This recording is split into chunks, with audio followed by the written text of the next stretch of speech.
할렐루야, 할렐루야. 자, 수요 구속사 강의 하나님을 신뢰하는 삶이란 제목으로 하나님 말씀 전하겠습니다. 1994년도 1월 17일에 미국에 있는 이 로스앤젤레스라고 하는 도시에서 그 인근에서 아주 큰 지진이 발생을 했습니다. 이 지진의 이름은 노스리지 지진이라는 이름이 붙었습니다. 이 당시 지진이 얼마나 대단했냐면 이 지진으로 인해서 60여 명이 사망을 하고 5천 명이 넘는 사상자가 발생한 아주 큰 지진이었습니다. 그런데 이 노스리지 지진이 지금까지도 이 미국 사회에서 잊혀지지 않는 아주 공포스러운 지진으로 기억이 됩니다. 그런 데에는 특별한 이유가 좀 있습니다.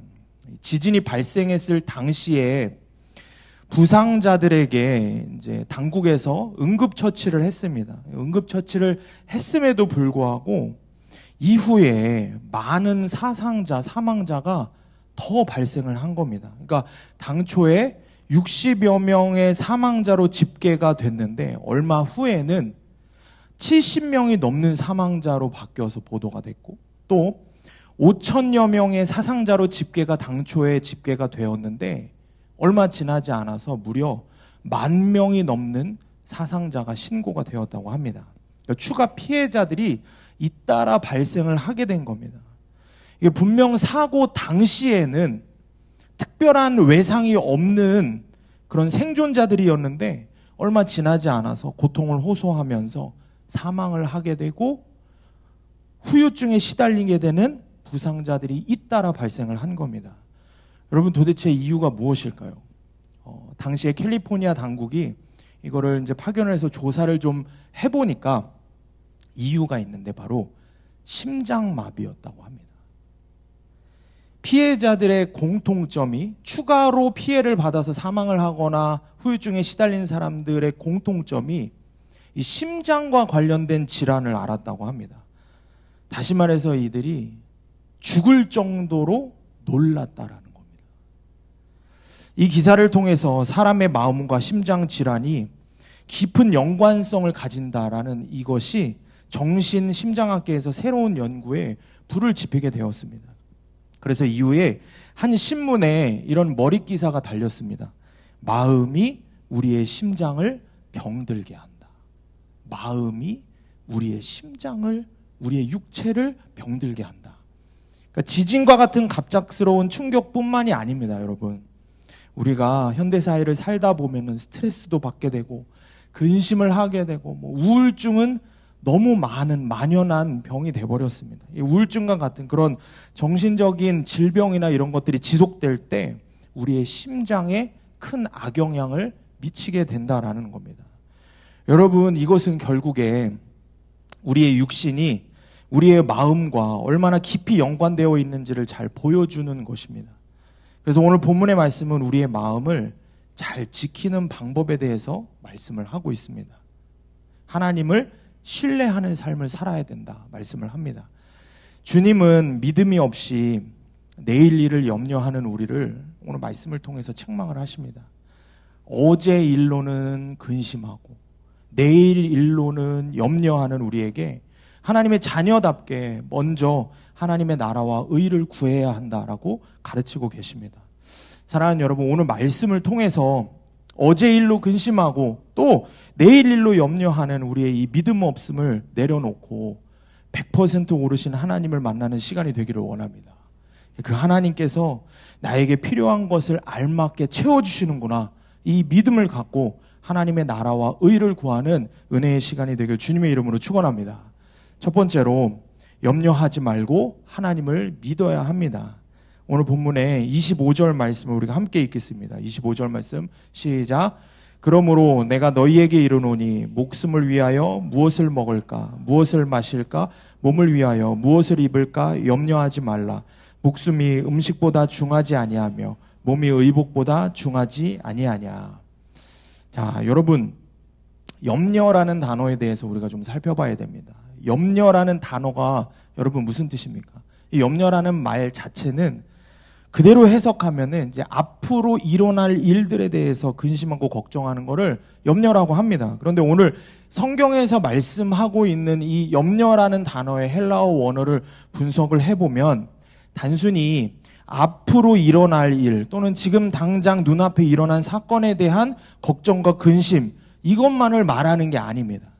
성경이 오늘 말씀하는 이 염려라는 단어의 뜻은 별일이 있을 때나 없을 때나 습관적으로 반복해서 근심하는 것을 이야기하고 있습니다. 습관적으로 반복해서 염려하는 것에 대해서 지적하고 계십니다. 여러분, 분명 하나님을 믿는 자녀인데도 불구하고 우리가 습관적으로 쉬지 않고 근심합니다. 염려합니다. 이런 우리의 모습을 주님이 지금 지적하고 계십니다. 생각해 보면은 정말 우리는 염려를 너무 잘합니다. 염려가 우리의 전공입니다. 자녀의 입시에 대한 걱정, 또 뭐 자녀의 탈선에 대한 걱정, 생활비 걱정, 돈벌이, 통장 잔고에 대한 걱정, 또 질병에 대한 걱정, 염려가 끝이 없습니다. 그래서 우리가 그리스도인들이 우리가 신앙생활을 하면서 기대를 하죠. 어떤 기대를 합니까? 하나님이 짠 하고 나타나셔서 그 문제를 해결해 주시고 짠 하고 나타나셔서 그 문제, 그 질병을 고쳐주시고 그 고난을 이겨나가게 하시고 도와주시기를 원한다는 겁니다. 짠 하고 집을 나갔던 자녀가 들어오고 속 썩이는 자녀가 막 갑자기 변화되고 우리가 이러면 얼마나 좋을까 생각을 한다는 겁니다. 하나님이 가장 싫어하시는 염려를 그렇게 하면서도 또 한편으로는 하나님이 도와주시기를 바라는 겁니다. 하나님이 해결해 주시기를 원하는 겁니다. 사실은 하나님의 입장에서 보면은 이런 모습이 정말 앞뒤가 맞지 않는 모습입니다. 그런 우리에게 주님께서 말씀을 하시죠. 내가 너희 염려를 다 해결해 줄게 이렇게 말씀하시지 않고 너희가 먼저 스스로 염려를 내려놔라 말씀하십니다. 오늘 본문에서도 예수님을 따르는 제자들이 주님께 훈련을 받아서 금식하고 구제와 기도를 했지만 이 염려의 문제에서는 이 제자들도 자유롭지 못했나 봅니다. 그래서 6장 마지막까지 주님은 이 염려라는 단어를 무려 6번이나 반복해서 사용하시면서 염려하지 말라고 가르치고 계십니다. 그렇다면 여러분, 염려하지 않아도 되는 환경이 만약에 우리에게 되면은, 그런 환경이 오면 여러분 염려 안 할 것 같으십니까? 한번 생각을 해보시길 바랍니다. 그러니까 예를 들어서 내가 재정적으로 염려하지 않아도 될 만큼 벌게 된다면 여러분 염려 안 할 것 같으십니까? 그러니까 로또 맞으면 염려 안 할 것 같으십니까? 너무 그냥 우리랑 상관이 없는 이야기라 그냥 감흥이 없으신가요? 우리에게 일어나지 않을 일이라고 생각하시니까. 여러분, 누가복음 12장을 보면요, 부자는 쌓을 곳이 없어서 창고를 더 크게 지어야겠다고 염려를 합니다. 그리고 가난한 자는 쌓아놓은 것이 없다고 또 염려를 합니다. 이게 뭔 말입니까? 있으나 없으나 염려는 우리의 전공인 겁니다. 그러니까 결국의 염려는 내 삶의 환경의 문제가 아니라는 이야기입니다. 내 환경에 따라서 염려하고 안 하고 이것이 결정되는 게 결코 아니라는 겁니다. 1% 걱정만 줄여도 인생이 바뀐다라는 책을 쓴 조지 윌튼이라는 사람이 이런 말을 남겼습니다. 사람의 마음속에 끝이 없는 것이 두 가지가 있는데 바로 걱정과 욕심이다. 뭐가 끝이 없다고요? 걱정과 욕심이 끝이 없다는 겁니다. 그러니까 그의 말에 따르면 걱정과 욕심은 우리가 어떻게든 끊어보려고 하고 억눌러 보려고 하고 없애보려고 하고 하면 할수록 오히려 더 달라붙기 때문에 어지간해서는 우리가 적당한 선에서 타협하기가 힘들다는 겁니다. 걱정도 욕심도 우리가 만족할 만한 선이라는 게 없다는 겁니다.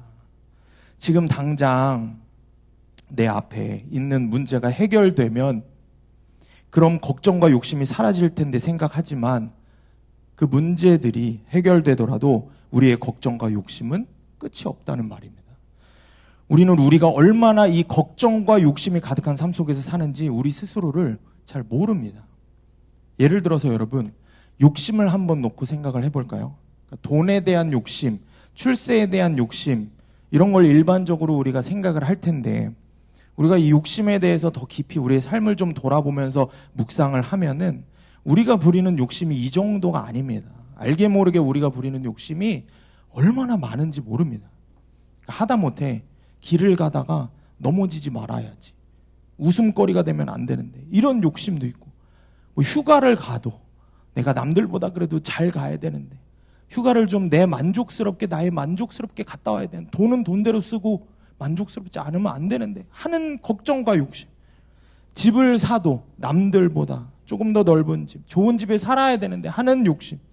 사람들이 내 말을 무시하지 않아야 되는데 하는 욕심. 어디에서 이야기를 하든 어느 공동체에서든 또 내 마음에 부대끼면 이 말은 꼭 해야 직성이 풀린다는 욕심. 내 자식을 보면 이 정도 학벌은 돼야 되는데, 이 정도 벌이는 돼야 되는데, 이런 걱정과 욕심. 교회 안에서는 또 어떻습니까? 내가 다른 사람들보다 그래도 헌신을 잘한다는 이야기를 듣고 싶은 욕심. 내가 말씀은 그래도 많이 안다는 소리를 듣고 싶은 욕심.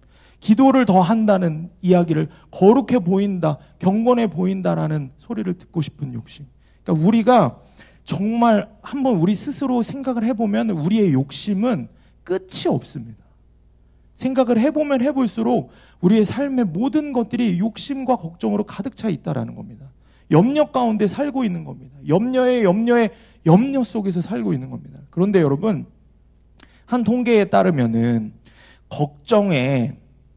우리가 하는 걱정의, 염려의 40%는 절대 현실로 일어나지 않는 거랍니다. 그리고 걱정의 또 나머지 30%는 이미 일어난 일들에 대한 걱정이고, 또 22%는 사소한 고민이고, 4%는 우리의 힘으로는 도저히 어쩔 수 없는 것이고, 나머지 4%만 우리가 바꿔놓을 수 있는 일에 관한 것이라는 말이 있습니다. 그러니까 다시 말해서 우리가 살면서 만약에 예를 들어서 100가지의 걱정을 하고 살면은 그 중에 고작 4개 정도만 우리 힘으로 어찌 할 수 있는 거라는 겁니다.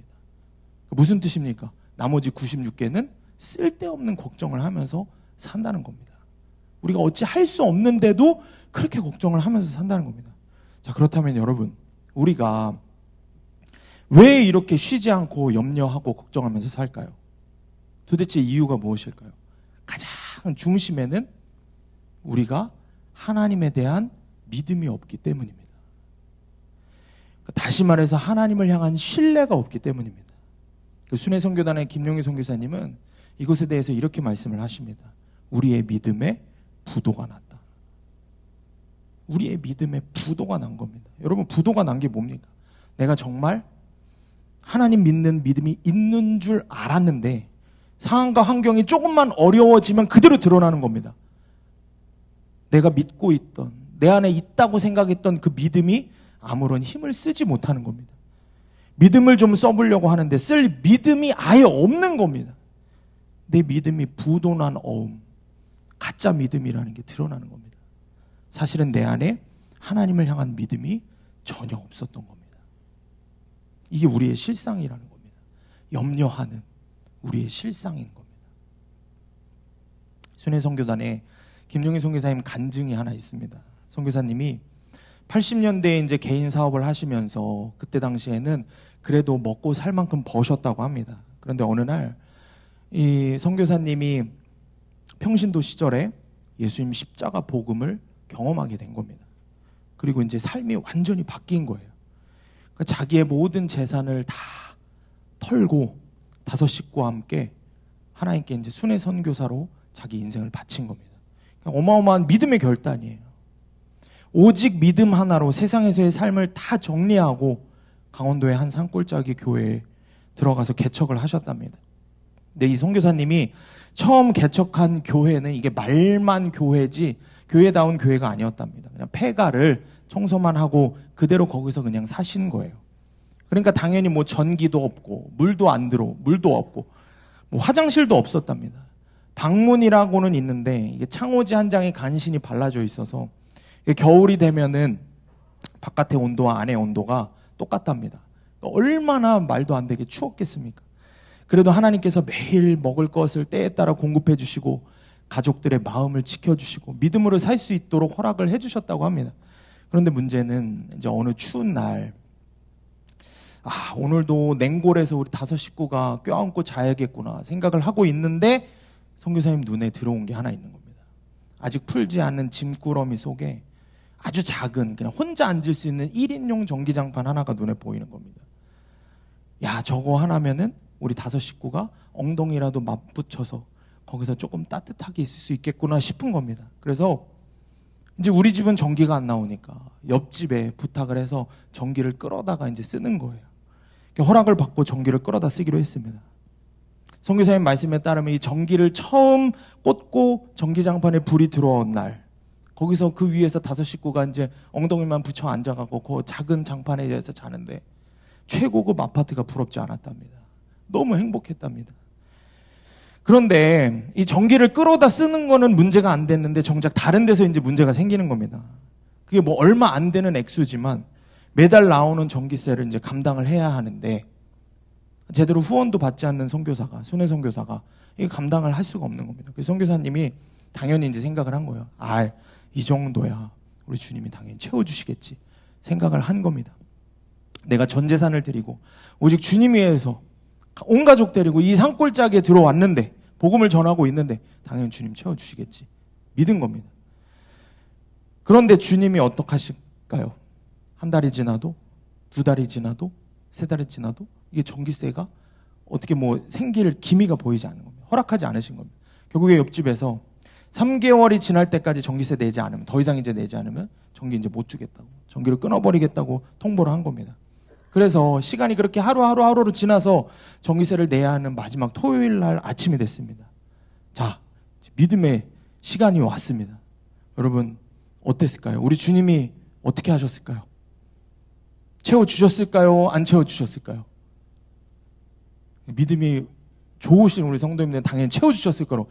그 전기세가 얼마인지 아십니까? 3개월 동안 쓴 전기세가 5만 원이었대요. 5만 원. 이거 하나님 채워주셨을까요? 안 채워주셨을까요? 할렐루야. 선교사님 말씀에 따르면 채워주시기는커녕 돈이 채워질 기미가 전혀 안 보이는 겁니다. 근데 그때부터 선교사님 마음이 이제 안절부절한 거예요. 토요일 날 아침이 됐는데. 도저히 어떻게 해야 될지 그냥 전전긍긍 하다가 읍내로 이제 일어나서 읍내로 일단 나간 겁니다. 그리고 한참을 고민을 하다가 공중전화 박스로 들어가서 그동안 내가 친하게 지냈던 아무개한테 번호도 누를 수 있는, 그냥 외우지 않고 누를 수 있는 아무개 친구한테 전화를 한 겁니다. 전화를 해서 야, 나 김용인데 여기 주소가 강원도 어디니까 아무 말 묻지 말고 돈 5만 원만 좀 붙여줘. 이렇게 전화를 하고 나서 집으로 돌아오는 길에 선교사님 마음이 무너져 내리는 거예요. 왜냐하면 마음속에 그때부터 마귀가 조롱하기 시작하는 거예요. 야, 네가 뭐 믿음이면 충분해? 주님이면 충분해? 주님이 채워주셔? 야, 네 지금 꼬라지를 봐봐.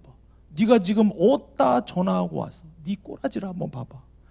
선교사님 마음이 처참한 겁니다. 하던 사업도 다 버리고 내 전부를 하나님께 드리는 그 큰 믿음의 시험을 통과했는데 도대체 이게 뭐지? 하나님 나한테 왜 이러시지? 그렇게 큰 믿음의 전쟁은 다 이겨놓고 이렇게 단돈 5만 원의 문제 앞에서 내가 무너지는 건가? 주님 나를 버리시는 건가? 도저히 이제 선교사님 이해가 안 되는 겁니다. 그렇게 발을 질질 끌고 그냥 패배자의 모습으로 집 앞에 도착을 하는데 뒤에 누가 따라오는 겁니다. 누가 따라왔을까요? 우체부 아저씨가 따라오는 거예요. 우체부 아저씨가 왜 따라왔냐? 선교사님하고 같이 집에 들어오면서 선교사님한테 전해주는 거예요. 옛날에 그 전신환이라고, 그러니까 지금으로 이야기하면 송금을 했다는 그 증서를, 송금했다는 증서를, 영수증 같은 거를 우체부가 전해주는 거예요. 누가 당신한테 어느 은행으로 돈을 보냈다고 가서 돈 찾으라고 준 거예요. 누가 선교사님한테 돈을 보낸 거죠. 정확히 선교사님 도착할 때. 여러분, 그 전신환에 얼마가 적혀 있었을까요? 얼마가 적혀 있었을까요? 정확히 5만 원이 적혀 있는 거예요. 전기세를 낼 수 있는 딱 5만 원이 적혀 있는 거예요. 여러분 아멘이신가요? 이게 아멘이 아닙니다. 계속 들어보셔야 됩니다. 생각을 해봐야 돼요, 이제 우리가. 전혀 모르는 사람으로부터 송금이 된 5만 원이에요. 하나님이 기적과 같이 채워주시는 5만 원. 그러니까 내가 아까 부탁을 했던 그 친구가 보낸 게 아닌 거예요. 아직 그 친구가 보내지 않았어요. 전혀 모르는 사람이 보낸 5만 원인 거예요. 그래서 선교사님이 그 보낸 사람 이름을 보고 마음이 어땠을까요? 이제 두려워 떨리는 거예요. 왜 두려워 떨릴까요? 조금 지나서 우체부 아저씨가 다시 오는 거예요. 뭘 갖고 왔을까요? 자기가 부탁했던 친구가 보낸 그 5만 원 전신환을 또 주는 거예요. 여러분 5만 원 필요했는데 2번 주셔서 10만 원 주셔서 아멘이십니까? 이게 아멘이 아닌 거예요. 왜 그럴까요? 선교사님이 그 자리에서 그 양손에 5만 원짜리 전신환 2장을 들고 펑펑 우는 거예요. 왜냐하면 한 손에는 주님이 주신 5만 원, 다른 한 손에는 내가 주님 버리고 세상 의지해서 받은 5만 원. 한 손에는 주님의 은혜, 한 손에는 내 불신앙의 증거. 이게 양쪽 손에 있는 거예요. 선교사님이 그 자리에서 부들부들 떨면서 통곡을 하는 거예요. 그렇게 큰 믿음을 갖고 승리를 했어도 내가 고작 5만 원에 무너졌구나.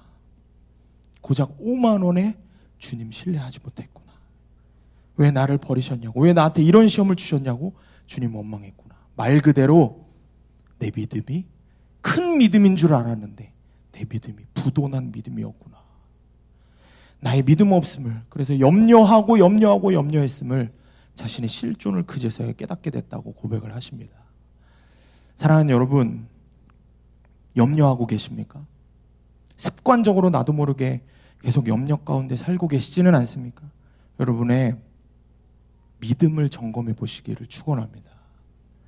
우리 믿음이 부도난 믿음이 아닌지 말씀을 통해서 돌아보신 여러분 되시길 주님의 이름으로 축원합니다. 적용 질문입니다. 어떤 염려가 있습니까? 돈, 건강, 성공, 자식, 삶의 아주 작은 것들까지 걱정하며 염려하고 있지 않습니까? 내 믿음이 부도난 믿음이라는 사실이 인정이 되십니까? 두 번째로 만물을 통해 나를 사랑하시는 하나님을 볼 수 있어야 합니다. 오늘 본문의 26절 말씀 우리가 함께 읽습니다. 시작. 공중의 새를 보라. 심지도 않고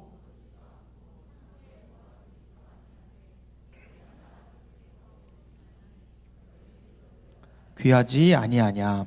아멘. 공중의 새를 보라 말씀을 하십니다. 주님은 지금 자세히 보라, 자세히 관찰하라 말씀을 하십니다. 우리가 이런 겁니다. 만물을 통해 살아계시는 하나님을 볼 수 있다는 겁니다. 로마서 1장 20절에 이렇게 기록합니다. 창세로부터 그의 보이지 아니하는 것들, 곧 그의 영원하신 능력과 신성이 그가 만드신 만물에 분명히 보여 알려졌나니. 아멘. 우리가 무엇을 보든지 그것에서 하나님의 모습, 하나님의 신성, 하나님의 살아계심을 볼 수 있어야 합니다. 우리가 끝없이 빛나는 저 태양을 보면서 그것과는 비교할 수 없이 빛나는 하나님의 영광을 볼 수 있어야 합니다. 또 우리가 어린 아이들이 태어나는 광경을 보면서 생명의 모든 주권을 갖고 계시는 하나님을 볼 수 있어야 합니다. 또 우리가 자연 속에서 핀 아름다운 꽃들과 우리가 이름도 알지 못하는 새들이 지저귀는 걸 보면서 야, 저렇게 아주 작고 미천한 미물까지도 보살피시는 사랑의 하나님을 우리가 볼 수 있어야 한다는 것입니다. 여러분, 이 세상 모든 만물이 하나님의 작품입니다. 믿으십니까? 세상의 모든 만물이 하나님 없이 된 것이 없습니다. 그런데 우리가 이 수많은 하나님의 작품을 보면서 그것을 만드신 진짜 아름답고 위대하고 전능하신 하나님을 볼 수 있어야 한다는 것입니다. 근데 우리는 이 세상 만물을 통해서 하나님을 보는 게 아니라 오히려 세상 만물을 우상 삼고 그 썩어 없어질 것들을 의지하며 살 때가 얼마나 많은지 모릅니다. 그래서 주님은 지금 우리의 부도난 믿음을 바꾸시기 위해서 먼저 공중의 새를 보라고 하십니다. 하나님이 지으신 세상 만물들을 자세히 우리가 살펴보고 생각해보라 라고 명령하고 계십니다. 오늘 본문의 28절 우리가 함께 읽습니다. 시작. 또 너희가 어찌 의복을 위하여 염려하느냐. 수고도 아니하고 길쌈도 아니하느니라. 아멘. 여러분, 들의 백합화가 어떻게 자라는지 생각하여 보라.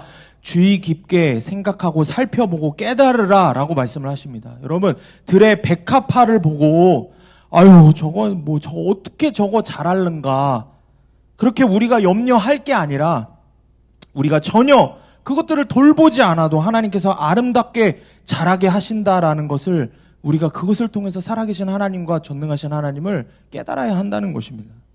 그렇게 들꽃들이 자라는 것을 보면서, 우리가 그것들을 계속 보면서도, 세상의 만물들이 움직이는 걸 보면서도 우리의 믿음의 대상, 우리의 신뢰의 대상이신 주 여호와 하나님이 어떤 분이신지, 왜 하나님이 100% 오르신 분인지, 왜 하나님이 내 삶에 허락하신 지금 이 고난의 사건이 100% 오르신 하나님의 결정이었는지를 인정하고 깨달아야 된다라고 주님이 우리에게 말씀을 하시는 겁니다. 우리가 우리 삶에 허락하신 어려운 상황과 환경, 그리고 나를 힘들게 하는 그 사람들을 보면서 염려하고 비판하고 걱정하고 시험하고 낙담에 드는 게 아니라 하나님을 볼 수 있어야 합니다. 여러분, 그 고난의 사건을 통해서 반드시 우리가 하나님을 볼 수 있어야 합니다. 여러분, 그 하나님이 어떤 하나님이십니까? 내게 허락하신 그 사건을 통해서, 그 사람을 통해서 나를 100% 완전한 하나님의 자녀로 삼으시려는 100% 항상 오르신 구속의 하나님이십니다. 이 사실을 믿음으로 취하는 여러분 되시길 주님의 이름으로 축원합니다. 본문의 27절을 보면 너희 중에 누가 염려함으로 그 길을 한 자라도 더할 수 있겠느냐. 그렇죠. 여러분, 우리는 우리의 힘으로 그 길을 한 자도 더할 수 없는 아무 능력이 없는 존재입니다. 그런데 우리 주님은 온 만물을 당신의 계획 안에서 당신의 전적인 능력으로 먹이고 보호하시고 사랑하시고 구속하시는 하나님이십니다. 그게 우리가 믿는 우리 하나님이십니다. 이 사실을 믿으시기를 바랍니다. 30절 말씀을 보면, 그래서 오늘 있다가 내일 아궁이에 던져지는 들풀도 하나님이 이렇게 입히시거든 하물며 너희일까 보나 믿음이 작은 자들아. 들의 백합화가 시들면은 땔감으로 쓰입니다. 땔감으로 쓰이는 이 들꽃의, 이 볼품없고 아무것도 쓸모없어 보이는 이 들꽃의 영광도 이스라엘 역사에서 가장 화려했다고 하는 그 솔로몬의 영광보다 더 화려하다고 하나님께서 말씀을 하십니다. 그런데 하물며 너희일까 보냐라고 말씀을 하십니다. 하물며 그 하나님이 너희를 어떻게 책임지시겠냐라고 말씀하시는 겁니다. 하물며 하나님의 자녀인 우리를 헐벗기시겠습니까? 사랑하는 여러분, 이 하물며의 믿음을 갖는 여러분 되시기를 축복합니다. 자신의 하나밖에 없는 아들 예수 그리스도를 십자가에 내주시기까지 하면서 우리를 사랑하셨는데 하물며 우리를 그냥 내버려 두시겠냐는 겁니다. 지금 당장 내 눈앞에 믿지 않는 남편, 자식, 가족들 때문에 여러분 염려하지 마시길 바랍니다. 내 앞에 있는 질병, 문제, 가난, 삶의 여러 문제들 때문에 여러분 절대 낙담하시면 안 됩니다. 우리를 생명을 다해서 사랑하시는 하나님께서 하물며 우리를 내버려 두시겠습니까? 100% 오르신 하나님을 신뢰하시기를 축복합니다. 그 하나님을 신뢰하시고 100% 오르신 하나님을 그래서 여러분 찬양하시기를 바랍니다. 찬양하고 찬송하는 여러분 되시길 주님의 이름으로 축원합니다. 강남에 강남중앙침례교회를 담임하시는 최병락 목사님 책을 보면은 소개된 이야기가 있습니다. 제가 여러 번 이야기를 했는데 기억하실지 모르겠어요. 이 목사님 교회에 2명의 중증 장애인 성도가 있다고 합니다. 그 중에 한 명은 이름이 순필 형제라는 친구입니다. 30살이래요. 근데 중증 자폐를 안고 살아가는 친구랍니다. 간단하게 고개를 끄덕이고 인사하는 것 외에는 의사표현이 힘들 정도로 굉장히 중증을 갖고 있는 친구랍니다. 손에는 근데 수건이 묶여 있고 마음이 자기가 불편하고 의사소통이 잘 안 되니까 마음이 불편하거나 뜻대로 되지 않으면 그냥 막 벽에 머리를 박기도 하고 그런답니다. 그런데 그런 순필 형제를 30년 동안 키우고 케어해야 했던 부모의 심정은 어떻겠습니까? 또 다른 친구 한 명이 있는데 이 친구의 이름은 다윗이랍니다. 초등학교에 다니는 아이랍니다.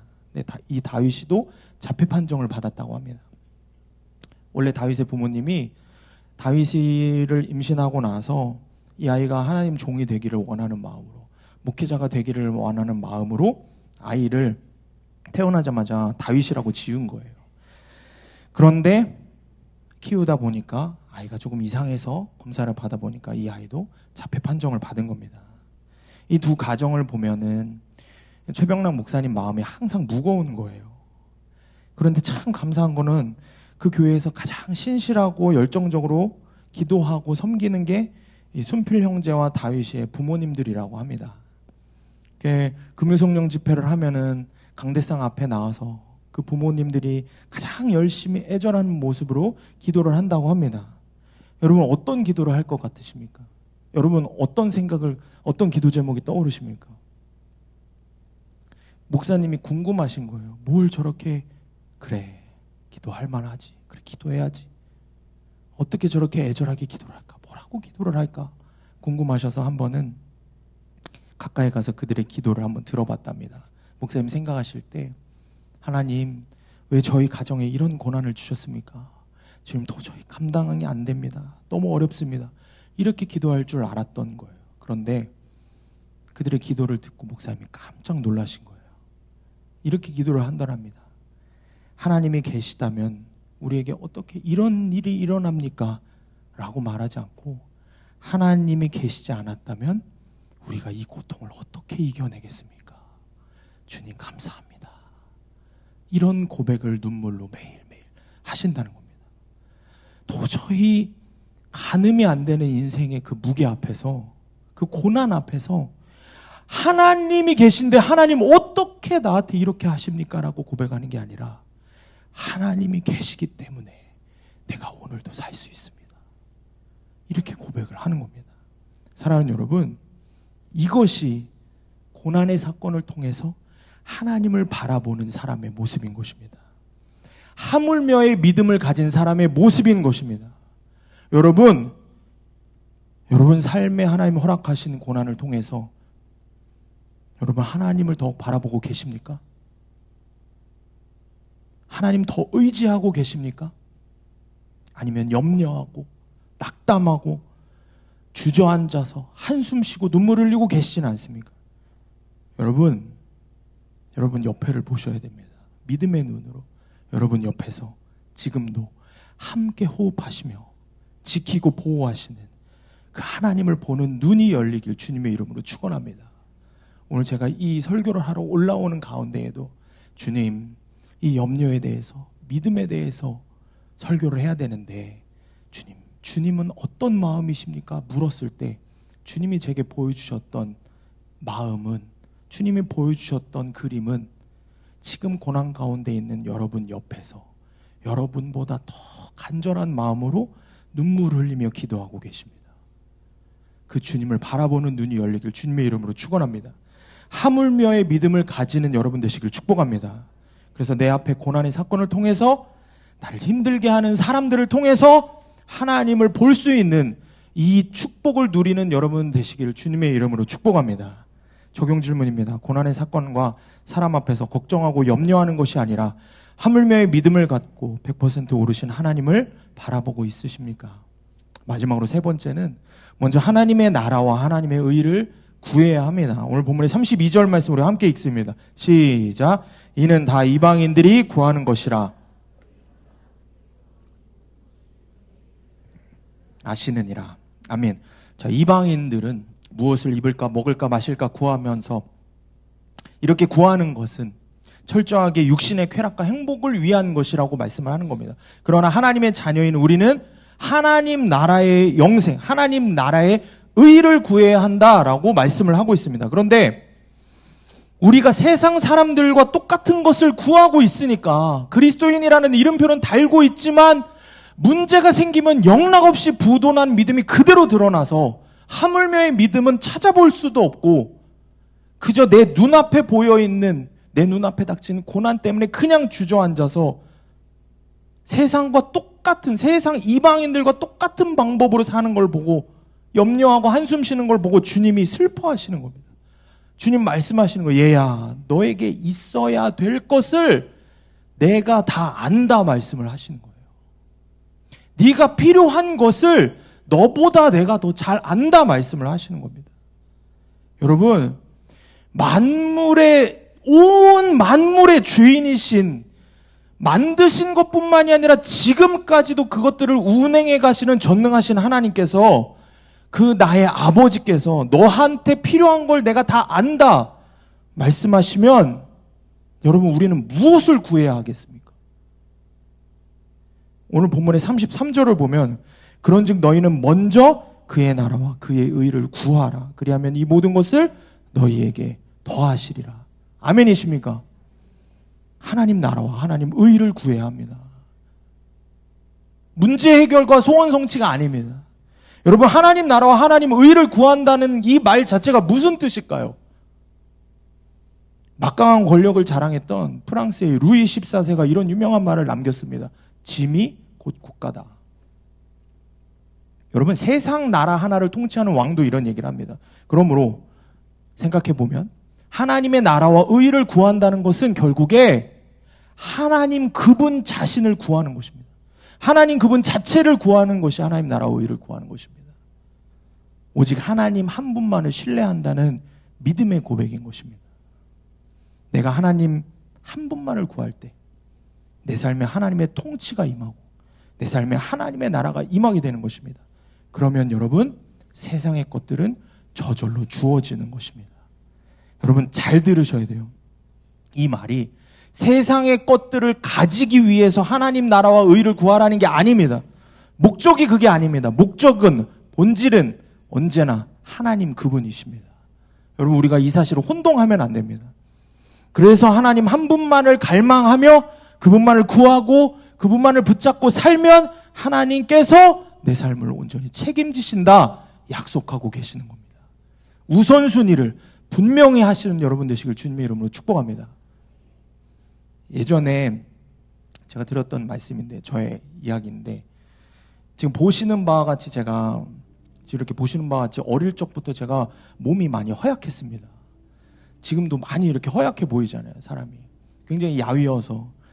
사실 이상한 소리, 탄성이 아이고 소리가 들리시는데, 은혜가 얼마나 넘치는지. 요즘에 살이 너무 쪄갖고 이제 아내가 살 좀 빼야 된다고 계속 얘기를 하는데, 목사님하고 우리 담임 목사님하고 항상 그 고민을 합니다. 근데 막 식당에서 막 권사님들이 목사님 얼굴이 이렇게 야위었냐고. 할렐루야. 참 진짜 우리 교회가 사랑으로 부흥하는 교회인가 봅니다. 할렐루야. 제가 실제로 근데 진짜 어렸을 때는 도저히 이제 믿기시지 않을 테니까 눈을 감고 들으셔도 됩니다. 이게 화면으로 이제 제 얼굴을 보면 이게 매칭이 안 되실 거예요.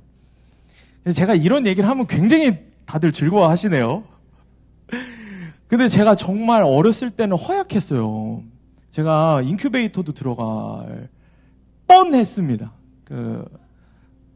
몇 그램 차이로 안 들어갔대요. 그 정도로, 그러니까 영양실조로 태어났다고 합니다. 근데 제가 이제 어렸을 때부터 되게 허약했었는데, 그 이유가 뭐냐면은, 저번에도 한번 간증하면서 설교하면서 말씀드렸는데, 제가 어렸을 때 이제 죽을 고비를 한번 크게 넘긴 적이 있습니다. 저희 부모님이 결혼하시고 나서 몇 년 동안 아이가 없으셨어요. 그래서 3년 정도를 쉬지 않고 매일같이 이제 철회를 하시고 기도하셔서 하나님께서 저를 주신 겁니다.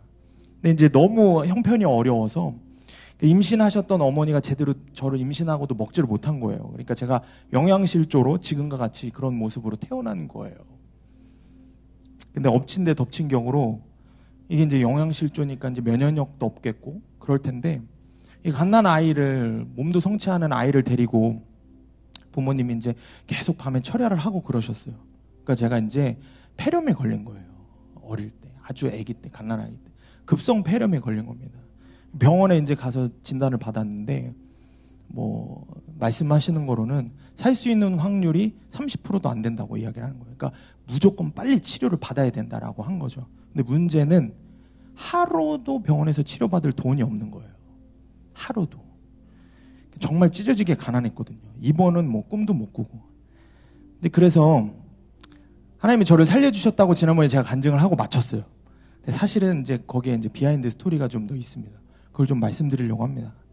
그러니까 당시에 아버지가 좀 결심을 하시고 이제 어릴 적에 아버지를 이제 버린, 저희 아버지가 이제 혼자 자라셨는데 버린 누나에게 도움을 받으려고 가신 거예요. 찾아간 거예요. 이 누나가 서울에서 이제 아주 크고 좋은 집에 살았다고 합니다.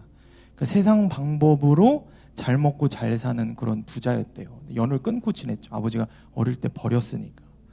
그래서 끝까지 내가 누나에게만은 손을 벌리지 않아야지 하셨는데 아버지 자신이 그러니까 세상 방법으로 본인도 그렇게 타락하고 살다가 하나님한테 두드려 맞고 하나님한테 이제 돌아와서 하나님만 구하면 산다고 이제 결정을 하고 그러고 신앙생활을 하기 시작했으니까 누나한테 손 벌리는 게 결국에 아버지 당신의 믿음을 버리는 것 같아서 절대 누나에게는 가지 않겠노라 마음을 먹으셨었대요. 근데 막상 이제 핏덩이가 그것도 3년 동안 기도해서 낳은 그 아이가 이제 죽으려고 하니까 아들놈이 죽으려고 하니까 믿음이고 뭐고 자존심 다 버리고 이제 돈을 꾸러 가셨답니다.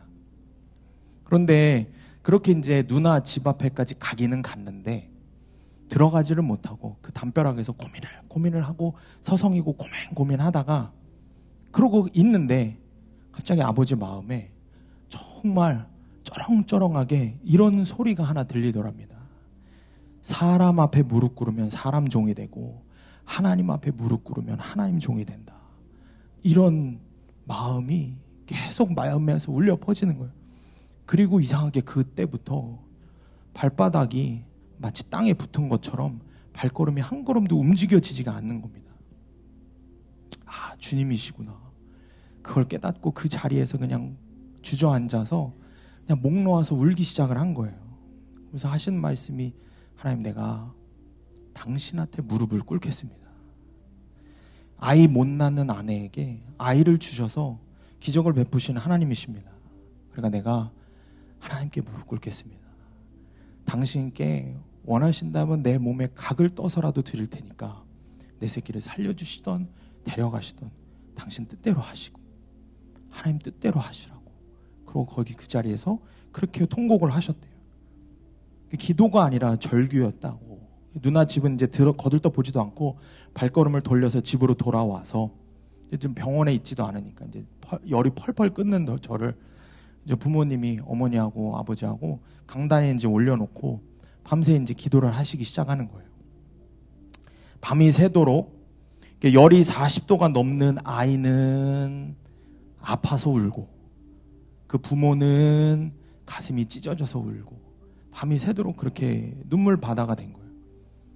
그리고 이제 말씀을 해주시기를 비누는 육신의 더러움을 씻어내지만 눈물은 영혼의 더러움을 씻어낸다. 당신이 평생 그렇게 주님 만나기 전에 부끄럽게 살았던 삶을 몇 날 며칠을 그렇게 미친 사람처럼 하나님 앞에 회개하게 하셨답니다. 그리고 하나님께서 저를 기적적으로 고치신 겁니다. 병원 한번 가보지 않고 당장 치료를 받아야 한다고 했던 제가 깨끗하게 그 자리에서 나은 겁니다. 그래서 지금도 그 증거가 제 폐 안에 있습니다. 제가 지금도 건강검진을 하면 그 폐 사진을 찍으면 아직도 그 폐렴의 자국들이 선명하게 많이 남아 있습니다. 그래서 정말 연약합니다. 감기 한 번 걸리면 되게 고생을 해요. 가끔 그러실 거예요. 아니 왜 이렇게 등치는 산만한데 소도 때려잡게 생겼는데 자꾸 감기 걸려서 아프다고. 그게 폐렴의 그런 후유증이라고 합니다. 어릴 적 겪었던. 주님이 살려주신 거죠. 주님이 하시는 겁니다. 자, 그런데 여러분, 제가 이 이야기를 드리는 이유는 제가 말씀드린 지금 이 이야기에서 여러분 무엇이 은혜라고 생각하십니까? 하나님이 정말 죽을 뻔한 저를 살려주신 것, 은혜 맞죠? 그런데 정말 진짜 은혜는 고난의 사건을 통해서 저희 아버지가 당신의 죄를 보게 된 겁니다. 그게 은혜입니다.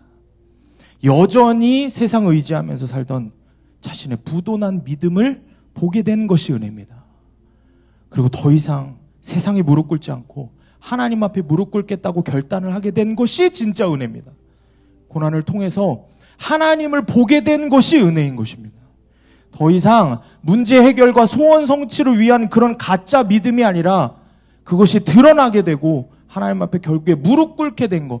그래서 하나님 한 분만, 하나님의 나라와 하나님의 의만 구하게 된 것이 그것이 진짜 은혜인 것입니다. 사랑하는 여러분, 이 은혜가 여러분들에게 임하시기를 축원합니다. 하나님 아버지를 여러분 최우선순위에 두시기를 바랍니다. 하나님이 내 최고 우선순위가 되면 하나님이 내 삶을 책임져 주십니다. 그렇기 때문에 여러분, 지금 여러분 앞에 놓여있는 문제들과 상황과 환경에 무릎 꿇지 마시고 오직 하나님께만 무릎 꿇는 여러분 되시길 주님의 이름으로 축복합니다. 먼저 하나님의 나라와 의를 구하는, 하나님 한 분만 구하는 여러분 되시기를 원합니다. 하나님께서 반드시 여러분의 부도난 믿음, 저의 부도난 믿음, 우리의 부도난 이 믿음을 회복시켜 주실 줄 믿습니다. 그리고 마침내 염려가 가득한 내 삶을 감사로 가득한 삶으로, 주님을 찬양하는 삶으로 가득한 삶으로 만들어 주실 줄 믿습니다. 이 믿음을 취하는 여러분 되시길 주님의 이름으로 축원합니다. 우리 함께 찬양하고 기도하겠습니다. 이 시간 우리가 붙들고 기도할 말씀 본문의 25절에서 27절입니다. 그러므로 내가 너희에게 이르노니 목숨을 위하여 무엇을 먹을까 무엇을 마실까 몸을 위하여 무엇을 입을까 염려하지 말라. 목숨이 음식보다 중하지 아니하며 몸이 의복보다 중하지 아니하냐. 공중의 새를 보라. 심지도 않고 거두지도 않고 창고에 모아 들이지도 아니하되 너희 하늘 아버지께서 기르시나니 너희는 이것들보다 귀하지 아니하냐. 너희 중에 누가 염려함으로 그 길을 한 자라도 더할 수 있겠느냐. 주님, 부도난 믿음을 갖고, 부도난 나의 가짜 믿음을 갖고 염려로 가득한 삶을 살았음을 주님 용서하여 주시옵소서. 주님 내가 뭔데, 나 같은 죄인이 도대체 뭔데, 주님 오늘도 부도난 믿음을 갖고 염려하고 있는 나에게 주님 이 시간 찾아오셔서 주님 내 힘이 되어주시겠다고 말씀을 하십니까? 주님, 나는 죄인입니다. 나는 믿음이 없는 죄인입니다.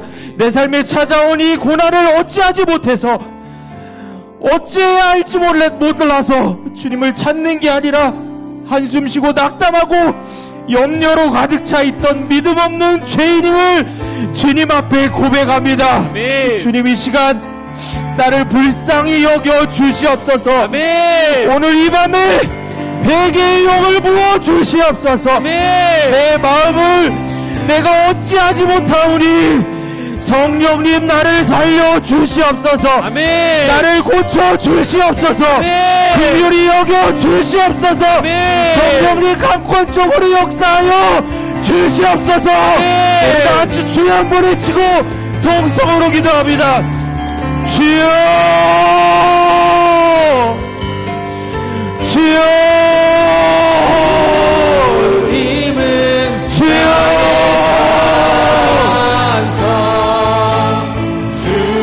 주여 나의 요새, 주여 님은 나의 소, 주여 나의 주여 나의 목숨을 깨닫게 하여 주시옵소서. 여전히 내 앞에 있는 문제만 바라보는, 여전히 불안한 믿음을 갖고 있는 나를 불쌍히 여겨주시옵소서. 주님 염려로 가득 찬 삶을 살고 있는 나를 불쌍히 여겨주시옵소서. 주여,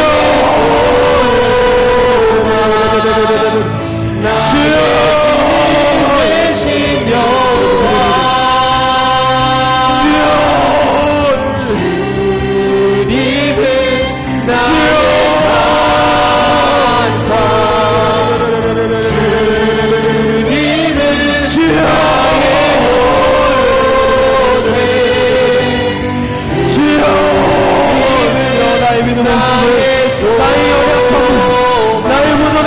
그대로 드러나게 하여 주시옵소서. 오늘 말씀 앞에 서게 하여 주시옵소서. 성령님, 우리 가운데 회개의 영을 충만하게 부어주시기를 원합니다. 성령님 우리의 마음 가운데 충만하게 임하여 주시옵소서. 성령님 우리 가운데 임하시는 나를 위해 눈물로 기도하시는 주 예수 그리스도를 바라보는 눈이 떴게 하여 주시옵소서. 주여 나의 힘이 되신 여호와 주여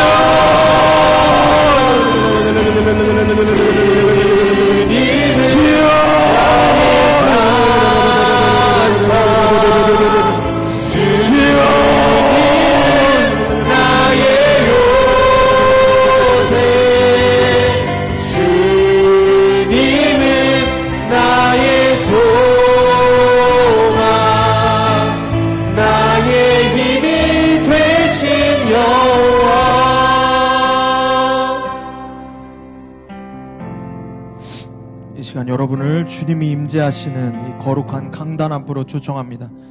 갈급한 마음을 갖고 주님 앞에 나와서 더 부르짖어 기도하기를 원하시는 분은 이 앞으로 나와서 기도하시기 바랍니다. 기도 제목 있으신 분은 뒤에 기도 카드를 작성하셔서 갖고 나오시면 안수해서 기도해 드리겠습니다. 이 시간 붙들고 기도할 말씀은 본문의 33절 말씀입니다. 그런즉 너희는 먼저 그의 나라와 그의 의를 구하라. 그리하면 이 모든 것을 너희에게 더하시리라. 주님, 사람에게 무릎 꿇으면 사람의 종이 되고 상황과 환경에 무릎 꿇으면 세상의 종이 된다고 하셨습니다. 주님, 나는 절대 그러지 않겠습니다. 오직 주 여호와 하나님께만 무릎을 꿇겠습니다. 아멘. 주님, 내 삶의 모든 결정권을 주님께 드리기를 원합니다. 아멘. 이제 더 이상 문제 해결 소원 성취가 아니라 내 믿음의 주요 또 온전하게 하시는 예수 그리스도를 바라보게 하여 주시옵소서. 아멘. 예수 그리스도만 붙잡게 하여 주시옵소서. 아멘. 먼저 하나님의 나라와 하나님의 의를 구하게 하여 주시옵소서. 아멘. 그때에 주님, 내 삶을 주님의 뜻대로 책임져 주옵소서. 아멘. 이 시간 중보하며 기도합니다. 주님, 내 가정을 위해서, 공동체를 위해서 기도합니다. 주님, 당신의 빚값으로 사신 자녀들을 기억하여 주시옵소서. 아멘. 긍휼을 베푸셔서 그들에게 십자가 구원의 은혜를 허락하여 주시옵소서. 아멘. 주님, 빚값으로 사신 이 수암교회가 오직 주님이 주인 되셔서 말씀과 기도와 성령으로 부흥하는 주님의 교회가 되게 하여 주시옵소서. 아멘. 이 시간 기도 제목을 갖고 주여 한번 외치고 통성으로 기도합니다. 주여, 주여, 주님을 주여, 주여, 주여,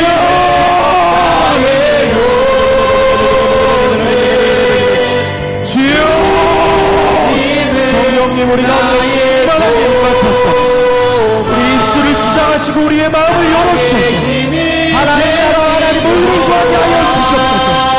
오직 주 예수 그리스도만 바라보게 하여 주시옵소서.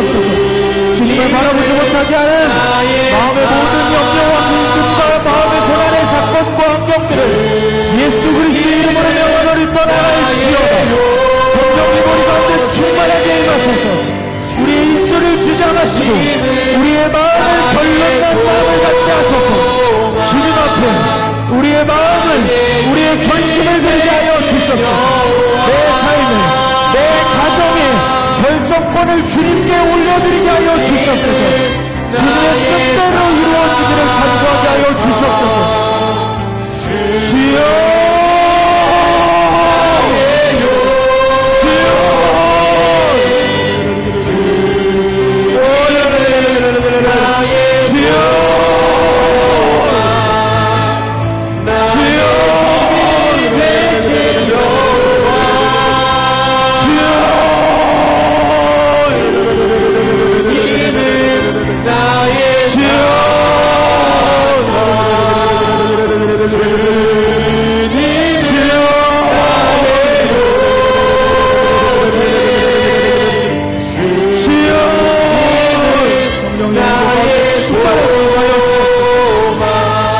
머리부터 발끝까지 그리스도의 보혈로 덮여 주시옵소서. 성령님, 우리를 위해서 중보하시니, 우리를 위해서 가슴을 찢으며 기도하시니 주 예수 그리스도를 바라보는 눈이 떠지게 하여 주시옵소서.